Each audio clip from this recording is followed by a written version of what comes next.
Thank you all very much. I guess we can get started now. Good morning, everyone. Apologies again for a very late start. Imam, you have the floor, please. You can give him a prayer. Thank you. أعوذ بالله من الشيطان الرجيم بسم الله الرحمن الرحيم الحمد لله رب العالمين الرحمن الرحيم مالك يوم الدين إياك نعبد وإياك نستعين اهدنا الصراط المستقيم صراط الذين أنعمت عليهم غير المغضوب عليهم ولا الضالين وإن تستفتحوا فقد جاءكم الفتح نصر من الله وفتح قريب وبشر المؤمنين بسم الله الرحمن الرحيم قل الله أحد الله الصمد لم يلد ولم يولد ولم يكن له كفوا أحد بسم الله الرحمن الرحيم قل أعوذ برب الفلق من شر ما خلق ومن شر غاسق إذا وقب ومن شر النفاثات في العقد ومن شر حاسد إذا حسد بسم الله الرحمن الرحيم قل أعوذ برب الناس ملك الناس إله الناس من شر وسواس الخناس الذي يوسوس في صدور الناس من الجنة والناس إن الله وملائكته يصلون على النبي يا أيها الذين آمنوا صلوا عليه وسلموا تسليما صلى الله تعالى عليه وعلى آله وصحبه وسلم تسليما سبحان ربك رب العزة عما يصفون وسلام على المرسلين والحمد لله رب العالمين. Amen. Shukran, Imam C. Bishop, you have the floor, please. Thank you, Chairman. Lord God of mercy and of grace, the sustainer and protector of all that you have created throughout the whole universe, we continue to thank you for this nation, the Gambia, and we give ourselves unreservedly under your direction, your protection, and your divine providence. We continue to ask as we meet in this TRRC sitting that your Holy Spirit will be with us, be with the witnesses, wherever they may be, and grant them the boldness to be able to speak the truth, and also grant the commission to be able to decipher between what is true and what is false. We also continue to pray that you will grant the populace and all those that are in the diaspora, grant them the patience to be able to wait patiently and allow the due process of the law to take its course. And at the end of it, Lord, you yourself will grant satisfaction to all and sundry. This we ask through Christ our Lord. Amen. Amen. Thank you very much, Bishop. Council, are we ready to proceed with this morning's witness? If so, please go ahead. Good morning, Mr. Chairman, commissioners, and members of the audience. Our witness today is testifying from outside the country in the United Kingdom, to be led by Hadi Dande Jabi. Thank you. Thank you. Good morning, Mr. Chair. Good morning, commissioners, the audience, and we are ready to proceed. I think for once today I don't need the usher's help, so if we may have the OB van.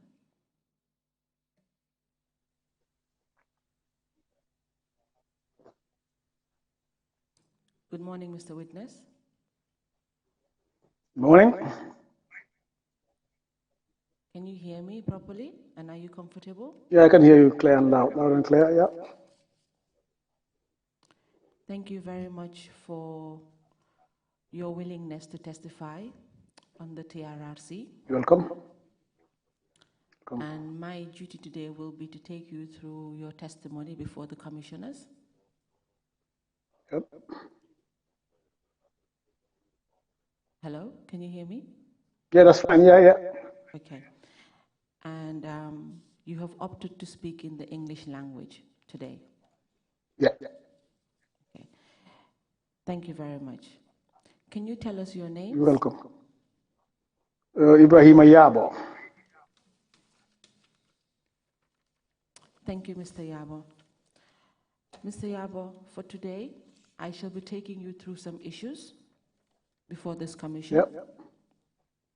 And the issues will entail your educational background,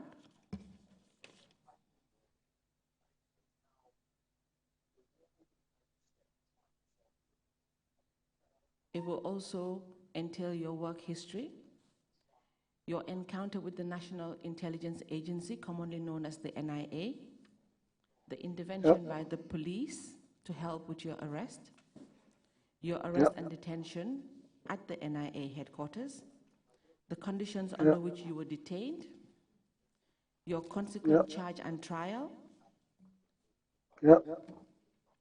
then the said detention, that how long the detention was for, also the effect that the said detention had on yourself and your family. After that, at that point, I will hand you back over to the chair and the commissioners for any questions they may have to ask you. And then you will be given an opportunity at that point as well to make any comments you may have before this commission. Okay then. Mr. Yarbo, are we clear and you understand? I am indeed, and it's clear. Thank you. Very clear, Okay, so at this point, we will now get you to swear and take the oath before we can continue. That's fine. And since you're not near any Quran, we would advise that you affirm. Yeah. Can you repeat after me? Yeah. I, Ebrahima Yarbo, I, Ebrahima Yarbo, hereby affirm that hereby affirm that I shall speak the truth, I shall speak the truth, the whole truth, the whole truth, and nothing but the truth and nothing but the truth before this commission. Before this commission. Thank you. Mr. Yarbo, at this point, can you give us your educational background? I started education when I was, in fact, I was given to somebody, my father's brother in Senegal, where I started Quranic studies and then some French studies. Then when I left Senegal, I was given to my sister who was married to Alaji Turo Dabo in Salikenya.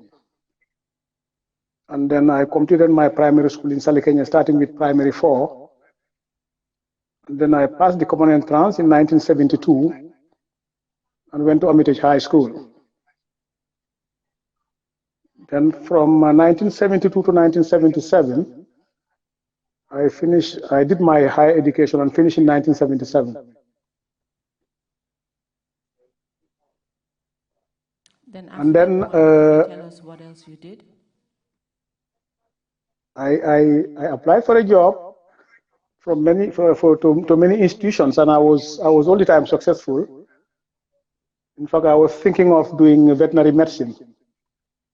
So I used to travel from Banjul to Abuko, but after some time I was not able to get fare to go to Abuko. And when the opportunity came in telecoms, I applied and also was accepted. In fact, I can remember when people like Per Singul, Pasise, and all the others, they came to the Bakari and said, look, we want this man back to Abuko because we want him there. Bakari said, no, I also want him here. So I decided to stay with telecoms because I was not going to pay any fare to go to work. So in telecoms, we are taken to the AFDI training center. It used to be called VTC, Banjul Training, I don't know, Banjul Technical Training Center. And then we did some city and girls up to level 3, which I passed. Then I was confirmed as a technician.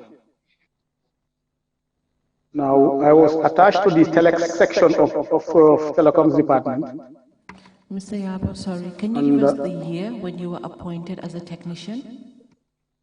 That should be around 79. I think 79, 80, thereabouts, yeah. You may continue.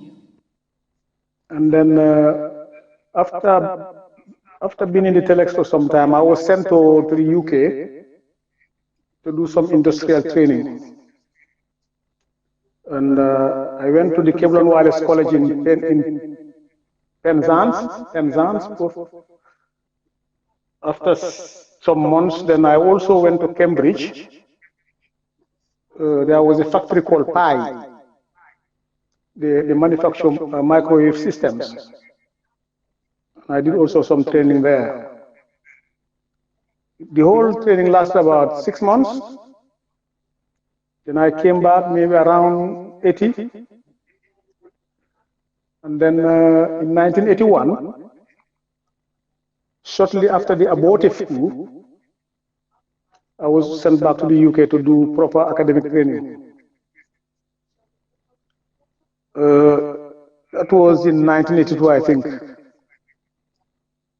I came back to the UK, then went to Manchester College, did some more telecoms study. And then after 1 year, I was taken to Essex Institute of Higher Education, where I did an HND and finished in 1986. When I came back, I was appointed as a training engineer. And then I was transferred to the microwave section. After some time, I was sent to the provinces as regional engineer. That's in Bansang. I was based in Bansang. Then, when you say the microwave department, what do you mean by that? Can you give us a brief description? Yeah, microwave is a system of transmission by radio, where the communication link is all radio waves. And that was the one that was connecting Banjul to the provinces. Thank you. So then afterwards you were posted to Basse. Yeah. Now the posting in Basse, I was the first regional engineer in telecoms. Because by the time I came back, it was already Gamtel. So I was the first regional engineer to be posted in the provinces, and I was based in Bansang. But I was responsible for the link from Basse right down to Mansa Konko. When I was there for a year or two, then I went back to Banjul. When I went back to Banjul, I was promoted to senior engineer. Was there, and then in 1991, I was given the opportunity to go back to studies. Came back to Essex, and then I did a postgraduate diploma and a master's degree in telecommunication systems management. Now, in 1993, I came back, and I was posted straight to Basse as the regional manager. And I was the first regional manager before anybody else. Now, in Basse, I introduced telecommunication services to all the big villages there, Gambisara, Numuyel, up to Koina. And I spent 2 years to do that. And then I finished my tour of duty in 1996. So, Mr. Yarbo, and I came back to headquarters. Mr. Yarbo, it is therefore correct to say that you were one of the first engineers in the Gambia to actually help build the telecommunications sector. Oh yes, I used to sleep in villages like Jalokoto, Nyoro Jataba to charge batteries, and even Makagui. I'm sure you don't know some of those villages. So we are the first. We are one of the first people to definitely contribute to the development of telecommunication in the Gambia. Thank you. So after having helped to set up especially in the rural areas. You were brought back to Banjul Gamtel headquarters. Yeah, and I was promoted to senior manager. I think that should be 1996, 1997. In your statement, And then, first in 1997, you were brought back to 1997, yes. In fact, I think I gave you my appointment letter. I'm not sure whether you got it or. Yes, you may then, continue. I was in Banjul, responsible for the transmission systems. I had some managers under me, as well as senior engineers and engineers. Then, in 2000, there was a student demonstration.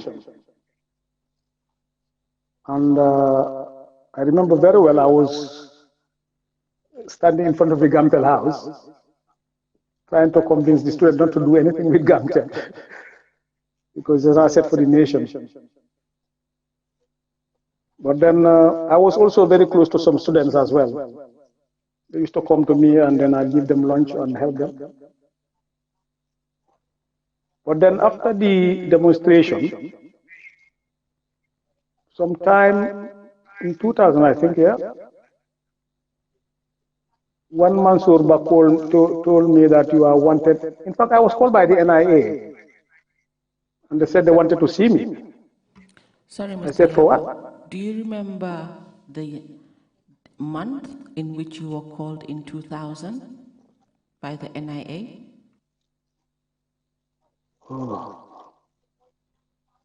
Not very far from the rainy season, but then it was before the rainy season. So it should be maybe around April, May, June, or thereabouts. Do you remember the actual officer at the NIA that called you on that particular day? No, I don't know the particular officer, but when I went there, I found all the security operatives there. FRI Jame was there, the police. Sambaba was there. Daba Marina. And I think Muniru Dabo. And then Ablai Kujabi. Okay. Do you so remember when I came... Sorry, Mr. Yarbo, at this point, you will have to just give me some time, and I will ask you a few questions so that you can go through your statement. Yeah, that's fine. Yeah, that's no problem. Okay. Do you remember at what time you were called to report to the NIA? I think it was on a Friday. When I finished work, I drove there. I drove to the GPMB headquarters. Was it before Friday prayers or after Friday prayers, or was it at night time? No, it was during the day. I think it was shortly after Friday prayers. Thank you. Then you've mentioned a few officers that you met at the NIA. Yeah. Do you know their positions that they held at the NIA at that time? Well, it's not only the intelligence outfit that were there. You are also the police, because FRI Jame, I think, was the head of the police at the time. And we also had other people like, I think most of them, apart from FRI Jame, all the others were members of the NIA. And do you know the positions that they held? Well, I know that Sambaba was the head of the NIA then. And the Kujabi was maybe a deputy or something like that. And so was Daba Marina and Munir Dabo. Thank you very much.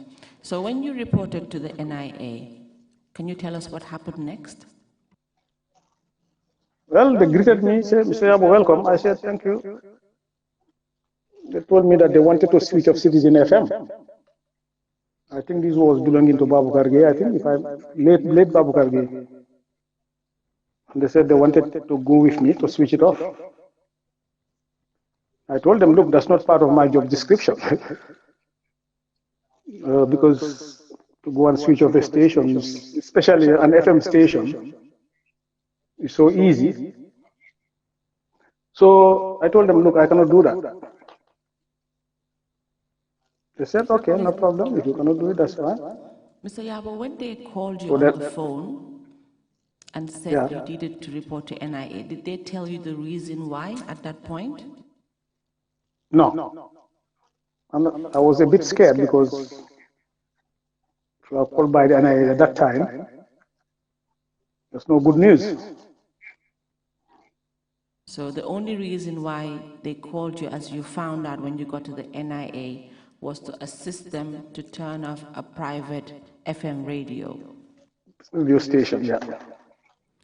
Did they give you the reasons why they wanted to turn it off? Well, I think I was a bit honest with them straight away, so I didn't even bother to try to explain. But what they said was because they don't want to spoil anything there. Yeah, but my instinct told me that look, these people have engineering sections in the police. There is a communication sector. At the NIA also there is a communication sector, and those are all technicians. They could have used them to do that for them. Why did they choose? Why did they pick on me? So I was actually going to ask you that question as to why do you think they chose you to turn off the radio station? I don't know. Maybe it was a way to get access to it. You see, let me just say this: when something new, a new element is introduced into the life of society, there is a typology of response to that thing. Now, if you put it on a spectrum, 3 positions become prominent. There are those who support the new element and are prepared to die for it. There are others at the other end of the spectrum who will hate the new phenomenon, that they can also die for it. Now, I always take the middle ground because I want to make sense of it. Now, that middle ground is never positively perceived by the other 2 extremes. Maybe perhaps, and I didn't hide my position as such when the coup happened. So maybe perhaps that's why they thought maybe I was not part of them. Did they tell you where they got the instructions to shut down the radio station? No, they didn't tell me that.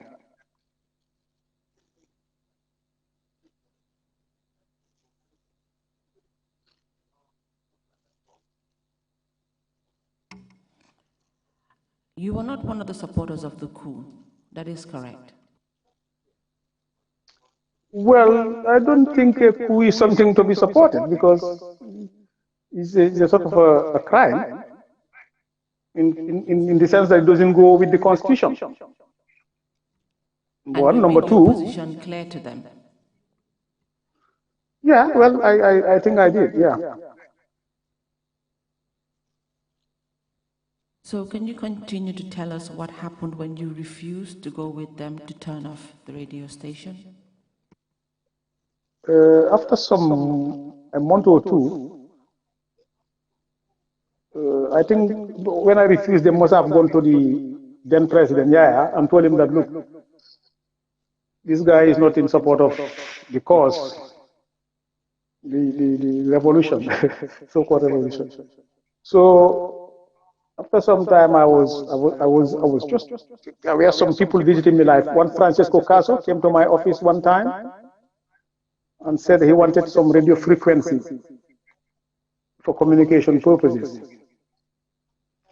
I told him, look, Francisco, what we do here is just to manage the frequency on behalf of the Ministry of Communication, Information and Communication. But we don't give it out like that. You need to go and apply to the ministry. Then the ministry will pass it back to Gamtel and we'll be able to process your application. Mr. Yarbo. In fact, he never did. Okay. Continue on that point. He never did apply. And when I was arrested, he was one of those who came to my home to arrest me. Just to take you back a bit on the radio FM, Citizen FM. Did you know the owner? Well, yes, I think I know Babukar. because I think he used to live in Lancaster. And one of my uncle, Ibu Gay, married into that family. Is it correct to say that his name was Babukar Gay? Yeah, Babu Kargi, yeah. Did you have a close connection with him? No, with the, I'm not sure whether they are sisters, but like Fatugay. Fatugay was my senior at Armitage. And I also used to work with Ramu Gay at Gamtel House. And Eliman was my senior brother and my boss, Eliman Chap.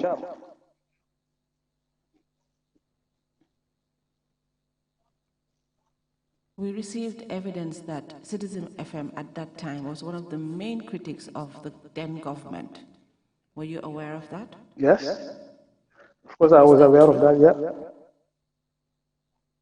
Well, I think passing information to awaken the concerns of people is not opposition as such. For me, that's not opposition. Although that's the way it will be perceived by people who are not comfortable with the dissemination of information. Thank you. So when you refused to go with them to shut it down, can you continue to tell us what happened? I went, and then I went back to Gamkel House. And as I said, I never heard anything from them until the day I was arrested at 3 o'clock, 3 a.m. in the morning. Can you tell us about the arrest? What they did was they came to my premise, and they knocked at my door and told me, Mr. Yarbo, can you please open your door? I said, look, I'm not mad. You calling me by my name, asking me to call my door at 3 a.m. I'm not going to open the door. Then after some time... Sorry, Mr. Yarbo, at this point, did they give you their names? No. How many of them were knocking at the door? Well, I think there was a group down, and one or two came up. In fact, they used a rope to get up to the floor I was on. Okay, continue to tell us what happened. So when they with a very earnest voice, they asked me, in your best interest, open the door. That was when I called the police and told them that I have some people calling me by my name, asking me to open my door at this time. The police told me that they had no vehicle. I told them, I'm not very far from you. I'm just in Fitzgerald Street. So two young police officers came. Thank you. Continue. When they came, they said, yes, you called us? I said, yes. I said, some people came here telling me to open my door. And then after the police arrived, they came back with a van full of guns, AK-47s and all whatnot. And the police told them, look, we are all doing the same job. So what we'll do is we'll take him to the station, book him in, and then you sign that you received him. I think that was a very, very wise way of saving my life, because otherwise they could have taken me and then execute me without any evidence. So I went to the police. At this point, do you know why you were being taken by the NIA? I wasn't told. Nobody told me. They didn't give you any reason why they knocked at your door at 3 a.m. in the morning? No. Continue. So when they came back to the police, they signed the book, and the police handed me over to them. And I recognized one Francesco and also one Modu Bojang. So at this They point, put me to the NI. at this point, Mr. Okay. Yarbo, you got a knock at your door at 3 a.m. in the morning by Yeah. NIA officers. There was a truck Yeah. downstairs waiting with officers who had guns. Yeah. And then the police kind of came to your rescue and took you to the police headquarters to book you. First, yeah. And then you were handed back to the NIA. Exactly. And you were taken to NIA headquarters. Yeah. Can you tell us the time you reached NIA headquarters? That should be maybe around 4 a.m. And you've also mentioned that there was a Francisco involved in your arrest and being taken to the NIA. He was, yes. Can you tell us whether this Francisco was Gambian? He's an Italian, he's not a Gambian. And do you know what his role was? Well, in fact, it was a bolt out of the blue to see Francisco being part of the NIA, because all I know that he had a restaurant called Port Bello in Bakau. When he actually got to be with you, did he show you any warrant card or any authority that he had that he was an NIA? No. But in any event, he still drove you to the NIA headquarters? Yeah, all of them. In fact, they were in a group, yeah. Thank you, Mr. Yarbo. So now can you continue to tell us what happened when you got to the NIA headquarters at 4 a.m.? When I got to the NIA headquarters, there is a small room at the gate, at the door, the main door. So I was put in that room with one guy, one man I didn't know. We were there for 2 days. And I told him, who are you? One guy, sorry, Mr. Yarbo, was he also an officer or was he also a detainee? He was also a detainee. You may continue. And then I asked him, why are you here? He said, look, me, I'm Alaji Kante's driver. Then I said, why are you here then? He said, Alaji Kante, they accuse Alaji Kante of trying to stage a coup. And that's why I'm here. Mr. Yarbo, I said to myself, well, go on. Can you tell us who this Alaji Kante is? Alaji Kante was part of the group of people who were officers in the coup. He was one time the spokesperson, I think. And then we later became a commissioner, or I don't know, they call them governors or whatever. And he was in Kerawan at that time. Thank you. So can you continue as to from where the driver said to you that he was the driver of Alaji Kante? When he said, I'm here because Alaji Kante was involved in a coup, I was happy because I said to myself, well, I don't know, fortunately, I don't know Alaji Kante. I know his big brother who was my senior at Armitage, Karamo. And then I felt a bit relaxed because I know that maybe they will eventually release me. But on the whole, the reason why I was kept at the gate was because the cell in Bambadinka was full. So after 2-3 days, I was taken to Bambadinka myself. Sorry, Mr. Yarbo, just to get that point clear. So when you were detained, this was on the Friday, early hours. Yeah. You were made to stay at the so-called reception area. Yeah. At the NIA headquarters. Yeah. Was there an officer in charge of that particular area of the NIA? Well, I don't think so. I don't. There was one guy called something Mendy. He was around there. And but then you were I kept in didn't that? see anybody specifically being responsible for that area. Yeah. Thank you. So when you got to the NIA at 4 a.m. in the morning, were you stripped of any of your belongings? No, I had no belongings except my clothes. They took my mobile phone, of course. You know, by then the mobile phones in the Gambia are these big ones, but because I was working for Gamtel, I needed that so that when there is a problem, when there is a problem with the system, they can call me so that I can call my engineers and technicians and organize them so that they can intervene. So then you were But they kept took for that phone 3 from days. me. Yeah, I was kept for 3 days at the main door.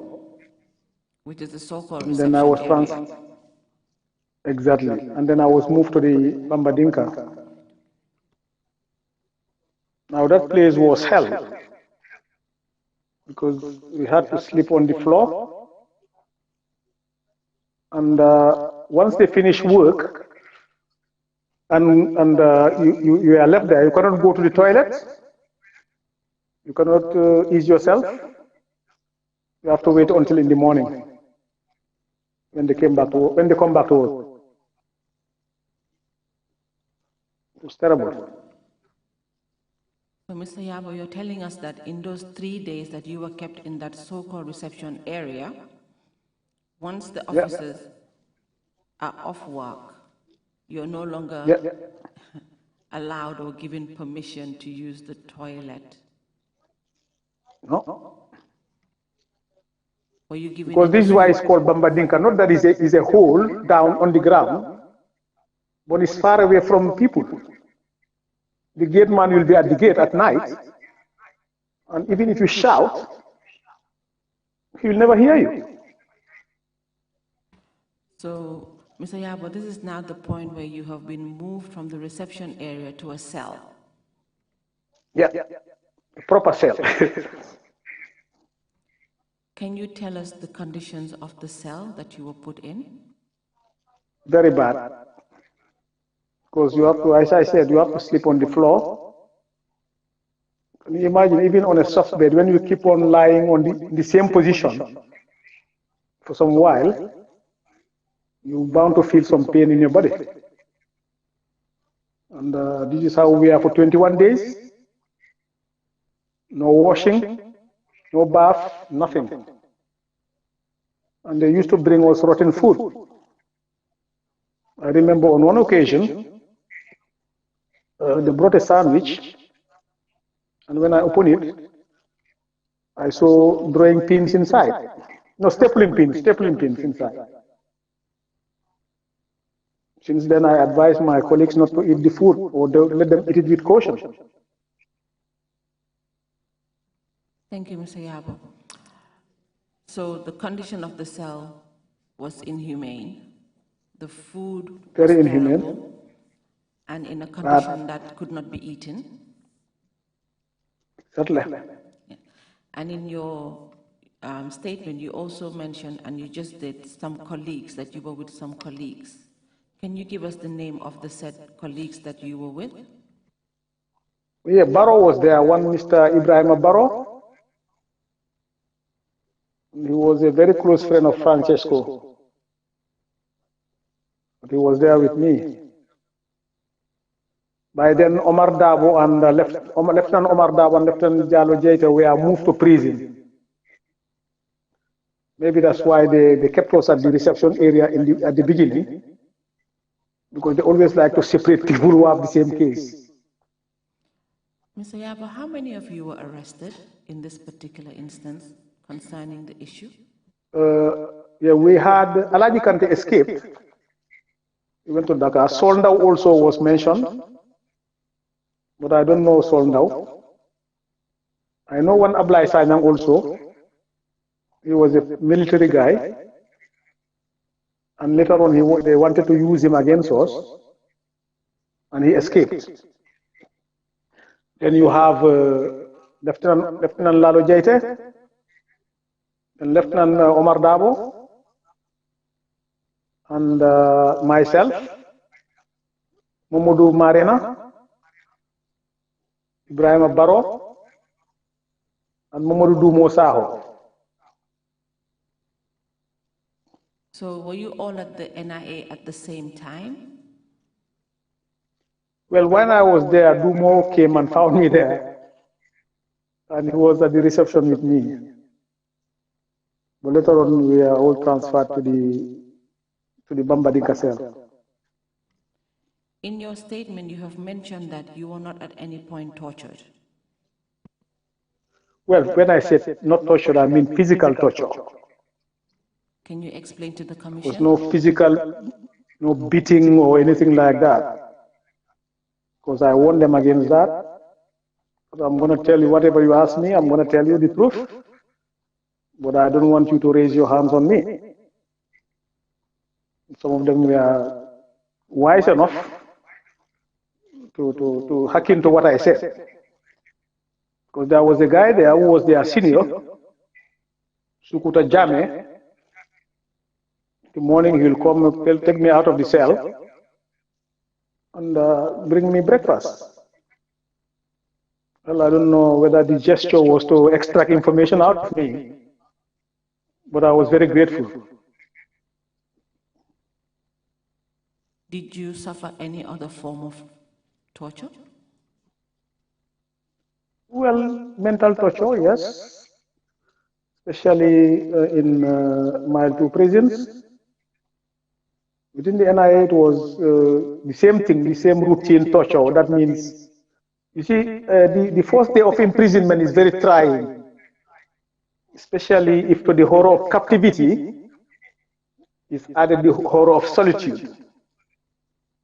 If you are not man enough, you might lose your head or your honor, because you are totally stripped of dignity, human dignity, I mean, and then some people cannot withstand that.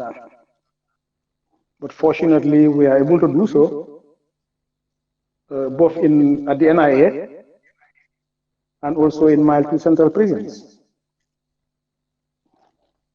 So, Mr. Yarbo, you've told us that you were not physically tortured, but psychologically and mentally you were tortured. Yes, very serious torture. Because of the treatment. Can you imagine you arrest somebody who was a senior staff of a company, you put him in a very confined space, subhuman conditions, without explaining to him why. We've been under this for 21 days. So that's the worst type of torture. Because you are not sure what your fate is going to be. That anxiety can even kill you. And it was a time when there was a brutal regime in the Gambia. So that also added to your trauma. So, Mr. Yarbo, just to also ask, do you know if any of the other people that were arrested with you were tortured physically? Well, Barrow, I think for some reason was tortured, not in my presence, because we are arrested at different times. But I think he was the first to be arrested before anybody else. Did you see any signs of him that showed that he was tortured? Well, I think he lost his tooth. So I think he was beaten. Any of the others tortured at any point? Well, physical torture, I don't think so. Because, I mean, when you tell them, look, I'm going to tell you what you want to know, maybe that appeals to their sense of reasoning. And then they wouldn't use brutal force on you. So in these 21 days that you spent at the NIA, did your family have access to you? No. Did you have access to legal representation? No. So you were detained incommunicado? Incommunicado, exactly. So can you continue to tell us what happened after the 21 days of your detention at the NIA? Yeah, on the 22nd day, we are taken to the Kanifing Magistrate Court. And the magistrate was Hadi Roche. Is it Hadi Roche or Cecilia? Or I know the family. Cecilia or either Hadi Roche or something. It's Justice Roche. Justice Roche, exactly. She remanded us in custody to Mile 2 prison because she said the case was above her jurisdiction. Yeah? So, beyond magistrate court. according to your statement, sorry, Mr. Yarbo, according to your statement, at this point, you were taken to Kanifing Magistrate Court. Is that correct? Exactly. Yeah. And you were brought before Justice Roche. Yeah. And you're just telling us that she indicated that she didn't have jurisdiction to actually hear such a matter. At exactly. this point, do you know what you were being charged for? No. You were not given any charge sheet? We are not given any charge sheet. In fact, the charge sheet found us in Mile 2. And you still had no legal representation? No. So if you may tell the Commission, when Justice Roche indicated that she didn't have jurisdiction to hear the matter, what happened next?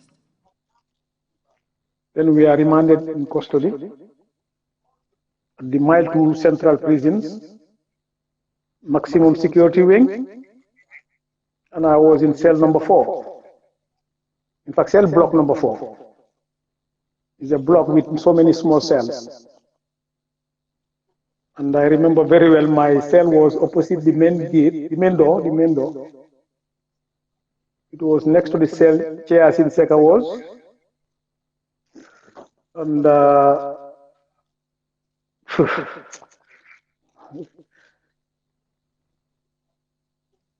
very narrow, very small cell, with no matla, only a block of cement, one bucket, small bucket, chamber pot, they call it, and no net, no mosquito net, yeah. That's it. You have to stay like that for some time before they can bring you a matla, a blanket, very dirty blanket, and also a net. Thank you, Mr. Yarbo, for describing the cell and the inhumane condition that it was in. Can you tell us how the food was like? Well, sometimes you eat the food and then you come across cockroach legs and things like that, but then what do you do? Because we are not allowed food during the first months, and then you need to survive. So luckily we are able to survive it. We didn't die there. And, we thank God for that. Mr. Yarbo, at this point, did you have access to your family? No, I was put in communicado for 3 months. So you were not allowed food from the outside even though you were on remand? We are not allowed food until after 3 months. You were not allowed any toiletries or any necessities from the outside even though you were on remand? Nothing, because even our families didn't know that whether we are dead or whether we are alive.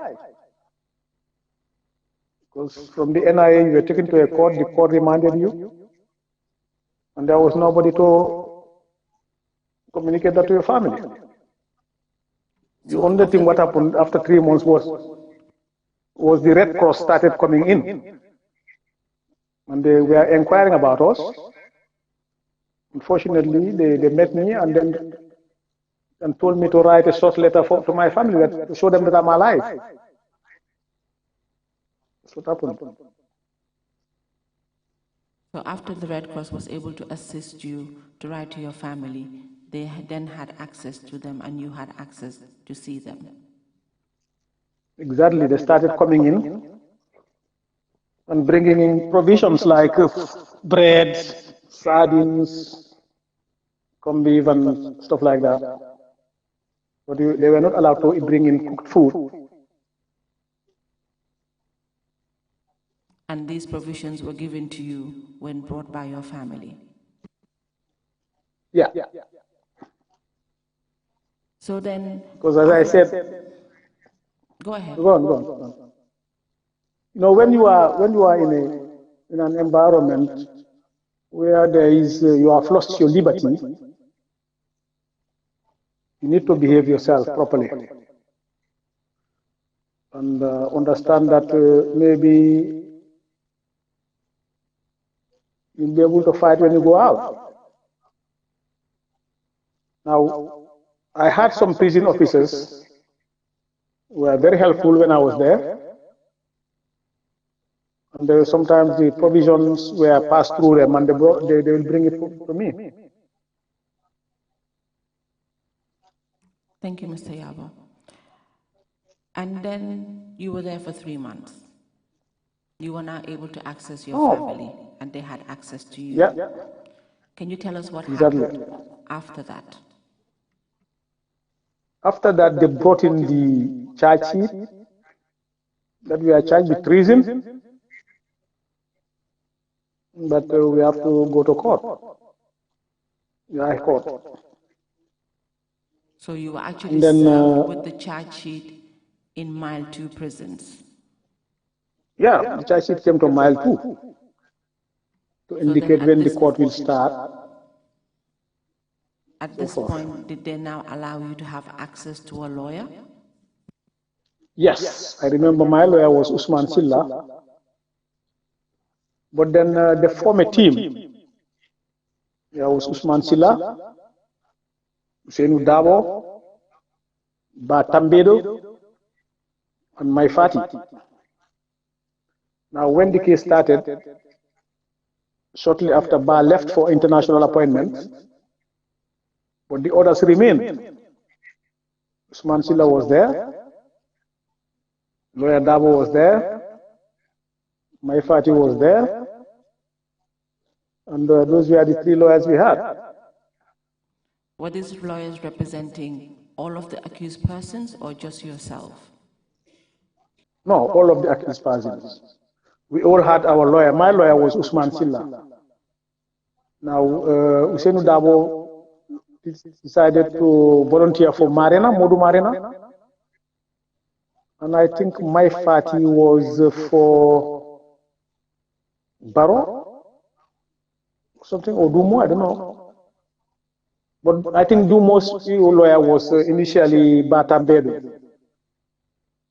And then when he left, I think these people, they coordinated themselves to form a group to fight against the government for us. Do you remember who your judge was? Yeah, our initial judge was Pa Grant, Justice Grant. And when they studied that the case was a foolish case in the eyes of Mr. Grant, they took the case from him and gave it to Mr. Ahmed Belgore. Then Usman Silla told me, and don't worry about this. See, Pa Grant is a very, very straightforward and just judge. But this one is even more straightforward than Mr. Pa Grant. Mr. Yarbo, can you... Because he was a Nigerian, we are scared. I was going to ask you, did you know his nationality? Yes, Mr. Belgore. Yeah, he was a Nigerian. Thank you. You may continue. And then been going to court for 4 years. We have been in detention for 4 years, 4 months. And then one fine day we went to court, we are acquitted and discharged. Now, my agreement with Gamtel was that if I am acquitted and discharged, I should go back to work. I wanted to do that. I wrote to the managing director then. But then there was a letter from the office of the DPP saying that I cannot be reinstated because they've appealed against the decision of the judge. But I told my lawyer, Kumbasila, who was taking brief for his dad, her dad, sorry, decided to write back saying that that's not the position of the law. The man is acquitted and discharged. Therefore, he is a free citizen now and should be able to go back to work. But the DPP wrote saying that I cannot be reinstated until the appeal is heard. Mr. Yarbo, can you tell us who the then DPP was? The then DPP was the one Nigerian called Chief Akomayo Ajim or something like that. So but his own name is Ajim anyway. It was Justice Akim. So he was then indicating Akim, is it? Yes, you are correct. The name is correct. So he was indicating that even though you were acquitted and discharged, you could not be reinstated as the government was going to appeal. Yeah. Well, I told them that's not the right thing to do. What you need to do is do the appeal. When you win your case, if you want to take me back to Mile 2, that's fine. He said, no, I cannot go back to work. I waited for 6 months. Then I got a call from an anonymous caller who advised me to leave the country and go back to the UK. It was very scary though. So I therefore decided to do as he advised. Bought a ticket, Brussels to Manchester. That's where I am still now.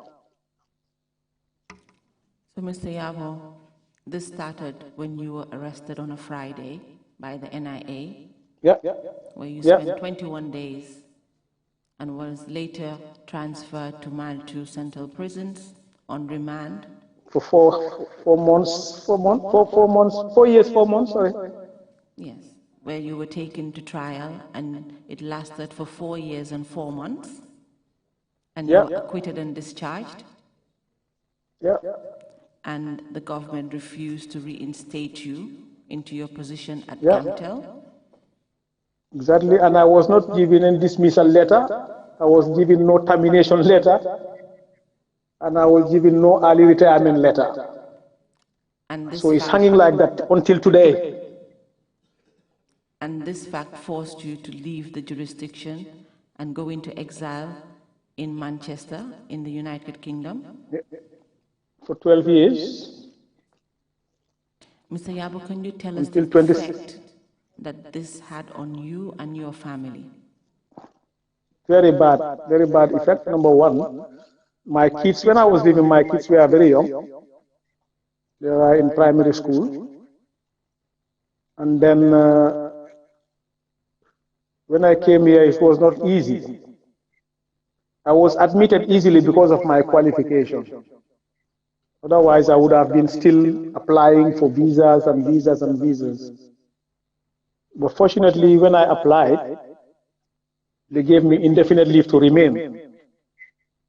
And I naturalized.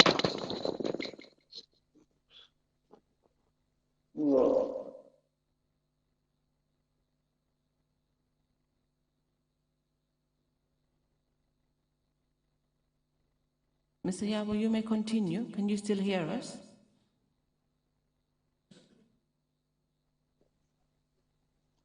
Can you hear me?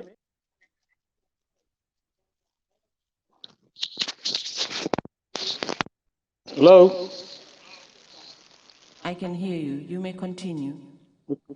Yeah, then I naturalized as a British citizen. And that's how things are. In 2017, I came back to the Gambia after Ajame left. And I was going to ask for me to be reinstated. So I went to the managing director of Gamtel, who was my classmate, and he said he will write to the board to see whether I can be reinstated and I can also help them so that they will be able to pay my salary my salary backlog, and also I helped them to revive Gamtel again. Then I said, okay, that's fine, but I have to go back to the UK first. When I came back, he was himself suspended, I think. I'm not sure whether it was a suspension or a dismissal or whatever. And then I left the case with my nephew, who works at the GRA. He was trying to make help me, but then it's not easy, because these people, when I asked them to pay for my salaries, the 12 years salary, they were assuming that I was dismissed. And I told them, look, I was never dismissed. I was never terminated. The DPP took the law in his own hands and did whatever he liked. Therefore, I'm entitled to get my salary back. So, Mr. Yarbo, the effect it had on your family was that you had to leave the jurisdiction and move you, your wife, and your children to the United Kingdom, and you have been living there to date. Yeah. I think for those of you who have been outside, you will experience that. You will know that definitely, as a foreigner, you are never fully accepted. That's a difficult thing to live with, because we all want to be part of a society where we live. But then in Europe, it's a totally different thing. You can never be fully accepted. And there are occasions when you come across derogatory remarks, and sometimes you don't have the right job. Even with your qualification, it's sometimes difficult to get a job. Thank you, Mr. Yarbo, for that, and thank you for testifying today and taking time. Thank you very much. Out of a very busy schedule. Thank you very much. Mr. Chair? You're welcome for... I am now going to hand you over to the chair of the commission. Okay, thank you. The witness is for you. Thank you. Thank you very much, Council, and thank you, Mr. Yarbo, for your testimony before the Commission this morning. And we are really grateful. Sorry that you probably got up very early to prepare for this testimony and taking a bit of your time. But again, thank you so much, and sorry that you had to endure so much in the hands of the NIA here, and the difficulties that exiles summarily encounter away from their home and the culture. Sorry about all that. Commissioners, if you have any questions to ask, please indicate. Commissioner Kinte, you have the floor, please. Hello, assalamu alaikum, Mr. Yarbo. Alaikum salam, Mr. Kinte. You said when you came to the Gambia to see whether you can resume in your position, or there were arrangements that you can resume your job. But you left it with your nephew, you said, to take care in GRA? Yes. He was doing as much as he could, definitely. What has been the latest development in that? Yeah, recently what they did was they said they would reinstate me and then retire me and pay me all my benefits. And but then the reinstatement will not attract any salaries, because what they assumed was that I was dismissed. So that's the bone of contention between me and them, because I was not dismissed. I was not terminated, and I was not retired prematurely. They could have dismissed me and say, look, because that's what they did to Lalo Jaita and Omar Dabo. The army dismissed them, tell them that you cannot do any more work with the army. They wrote to them, paid them their benefits and everything, and left. Now, for us, for me, in fact, I'm the only one was a civilian working. They never did that to me. The DPP said, we're going to appeal against the decision. They didn't appeal. And I was not going to stay in the country when I have a family to feed and take care of them. I had to leave the country. But they never wrote any letter, whether from the Gamtel board or from the government, to say that they have been dismissed or terminated or retired until recently. And they are saying that my reinstatement will not attract any salaries. But I wanted them to understand that I was not dismissed. And I went to court, won the case. I was supposed to be reinstated. Have you expressed this view adequately, and did the authorities at Gamtel concur with the fact that you have not been terminated or dismissed, and in that case, whether or not they are able to pay the substantial amount, but the truth established, and in that case, if some arrangements could be made and you come back to serve the country, are you willing? Oh, yeah. I've never worked anywhere. Since I left high school, I was with telecoms. I spent just a few months with veterinary, but then since then I've been working with Gamtel till 2004, up till 2004, yeah. Okay, thank you very much. You're welcome, sir. Thank you. If there are no other questions, Mr. Yarbo, if you have any concluding remarks to make, please proceed to do so now. Well, Dr. Caesar, I'll start with saying that Omar, your brother, was a good friend of mine at Armitage. Omar Cisse, I think he's your younger brother, I think.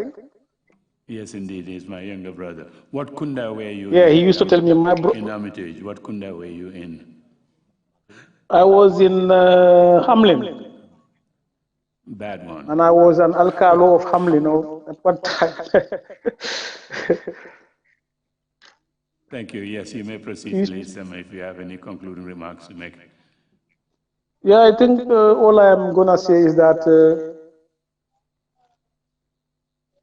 see, when dictatorship comes, the only way to fight it is to join together, join hands. Whether the weapon is your vote or whatever other means is available, we need to fight dictatorship. We should not allow it in our country, because dictatorship is a legacy that will strip you of your freedom. And nothing is more important than freedom anywhere you are. Without freedom, there will be no development. Because when monologue triumphs over dialogue, alternatives are suppressed, options are not available, because people are scared of talking. And then one brain cannot run a country. We need many brains and select from them. And that's very important to know. I also want to express how happy I was when Council Fall was able to tell the military that they were not police of the government. They were there to protect the Gambia. Because Sana Sabali clearly indicated that he had a flawed understanding of the Constitution. They thought they could get up any time with guns and say, hey, get up. That's not the case. But Council Fall was able to make him understand that. And that also tells me that we need to teach our people so that they know their bounds and they know where they should try to involve themselves. Another thing also which is of importance to me is this tribal misunderstanding. I happen to be hybrid. My mother is Wolof, my father is Mandingo. So for me, I speak Wolof fluently.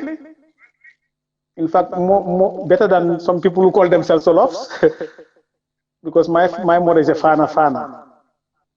And also speak Mandinka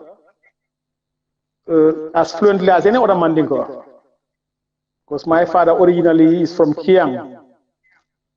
Okay, so it's therefore important for us to realize that tribe is not very important, because if you look at Europe, they are full of tribes, because tribe is characterized by the language you speak.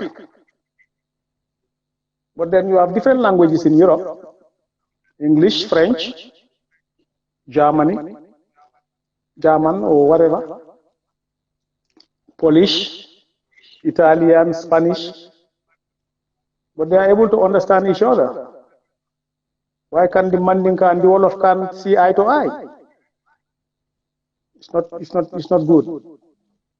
I think the government or whatever, or even the UN should try to come up with a lingua franca in the Gambia, where people can speak one language and understand each other. Because we have it in Guinea-Bissau where they all speak Creole. You have the Mandingos there, the Manjagos, the Jolas and all whatnot, but they all speak in Creole. Even our neighbor Senegal, they all speak Wolof. We should have the same thing here in the Gambia as well. At one time, I remember debating with some boys, and I told them, look, let's take Creole, let's take Aku. But then some of them didn't like that. And the reason why I chose Aku was because it's fluently spoken in the West African sub-region. And it is also affiliated to English and can be written down. So anybody who can speak English can also express himself in Aku. Because I remember the depot, when we had the paramilitaries, they used to speak in Aku. And they were all of different tribes. So I think that's very important.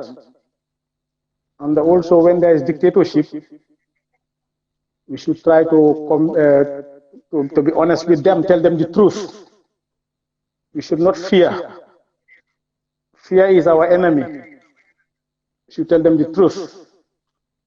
When these people told me to go and switch off Citizen FM, if I were scared, I would have done it. But I'm depriving the Gambia of the most important commodity, which is information. So information is very important. Well, that's all I have to say, Dr. Cisse, sir. And thank you very much for giving me this opportunity. Thank you very much indeed, Mr. Yarbo, for those very wise and good suggestions on unity in our culture and in our society. Well, thank you again so much for coming to testify before the Commission this morning. Thank you, sir. Thank you very much, sir. Thank you. Thank you. Council, if are we ready with the next witness after the break? If we are, we will take a short break and come back at 12:30. Is that the case? Please advise. Yes, Mr. Chair. If we may take the first break, and we'll be ready for the next witness. So it's 12:30 resumption, all right? Yes, sir. Splendid. Thank you. We will take a 30-minute break until 12:30 and resume at that time sharp. Meeting is adjourned. Thank you all.